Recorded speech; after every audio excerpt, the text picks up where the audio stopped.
my like pre-workout, I would say pre-workout breakfast, I like to call it. So I am a huge fan of squash. I really love like all winter squash. So I'll have some kabocha squash with a mixture of Greek yogurt and cottage cheese, which also might sound a little bit weird, but it's really good. So I'll do that, and then I'll add like a little bit of whey protein in there for some flavor. And then I'll also have some berries and a little bit of nuts or nut butter on top. So I'm getting a good amount of protein, some carbs from the kabocha squash, some carbs from the fruit, which I like to have a combination of fruit and a little bit starchier carbs. So that is going to help with just facilitating the different transport systems within your body. So we know that the carbs that come from fruit is obviously mostly fructose versus glucose, and they all kind of end up in the same place, but you can think about it as kind of getting digested and absorbed a little bit faster than if you were just going to have, pure glucose. So I try to kind of combine that. And then that, I would say I have that like 2 to 2.5 hours before my workout. And then if I feel like if it's a longer workout, and I feel like I'm kind of getting like right before my workout, if I feel like I need a little bit of a snack, I'll have like a piece of fruit, and I'll also have maybe a little bit more yogurt with a little whey protein just to kind of take me through the rest of the workout. This time of year in the fall, when the winter squash starts to kind of come out, they typically have it all around. I know in New York, when I go back for the holidays, they have it, but they don't have it any other time of year.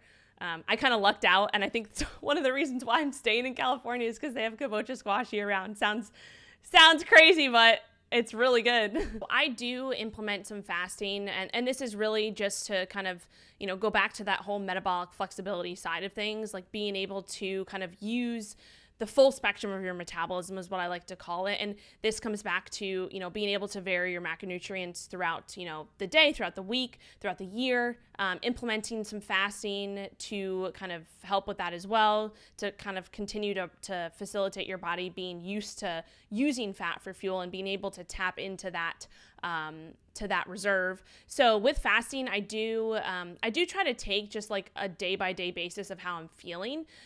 Sometimes I will like plan out, like I'll generally plan out my week and how my training days are and my off days are. So on my off days, I typically just naturally implement a little bit more fasting, go to bed, fast overnight, and then, just wake up in the morning, get work done.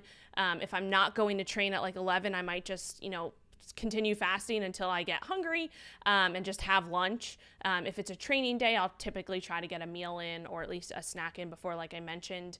And I also implement, if I'm in, it also depends like kind of where I'm at in my goals. So if I'm in, for example, I'm just finishing up a fat loss phase for myself. I went through an 8-month building phase where I gained about 15 pounds.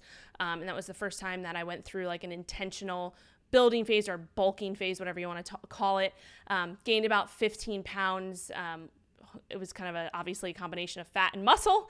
And so I just I'm actually on my last week of my fat loss phase where I'm back down to just above where I started. And within a fat loss phase, I do implement PSMF days because I find that is a very good adherence tool for myself and for a lot of clients that I work with. Yeah, so PSMF stands for protein sparing modified fasts. And if you research it, like if you Google PSMF, you have to just be a little bit careful because the traditional way that a PSMF diet works is that you actually go on, like you do a PSMF for, an extended period of time for like a few weeks, whereas I implement it as like a 1 day or like at the extremes, a 2 day per week type of thing or every other week. And so what it is basically, exactly what it says, protein sparing modified fast. So I typically describe it as consuming about your body weight in protein, maybe a little bit higher, and then filling the rest of your calories in with carbs and fats until you hit about, for females, it's typically about 1,000 calories. Keep it really simple. For males, maybe about 1,200 calories. And this is just to basically help you to If we're looking at a fat loss phase, for example, if we're looking at having a calorie budget for the week, I like to look at it on a weekly basis versus a daily basis. So if you are someone who knows that you like to go out on the weekends and enjoy, a little bit more food, and during the week you're kind of in your routine and you're not really food focused, implementing a day where you have calories on the lower end, but you're keeping protein still pretty high to facilitate, obviously holding on to as much lean body mass as possible, muscle mass, all of that helps keep you satiated. That will allow you to have a little bit more flexibility for other days when you can bring your calories up a little bit higher. So I really like to use it as, a tool to continue to enhance that metabolic flexibility, right? So if we have someone who is not even low carb, they're just, maybe they're higher carb, but they can implement a PSMF day, that's going to help their body get back into that lower carb state, and potentially into ketosis again, if that's their goal. And then from a practical standpoint, if we're just looking at the overall week, a lot of people, like I said, a lot of people are just, in their routine during the week, and they don't really think about food that much. Not saying they don't think about food, but they have a regimen, right? And they're busy and all that. And then it comes to the weekend, maybe you want to go out and enjoy some dinner out or whatever it may be. And so it just gives you a little bit more flexibility. And especially if we're looking at kind of that weekly caloric budget in a fat loss phase, I think that's what matters the most. So yeah, I found a lot of success with that with myself and a lot of my clients.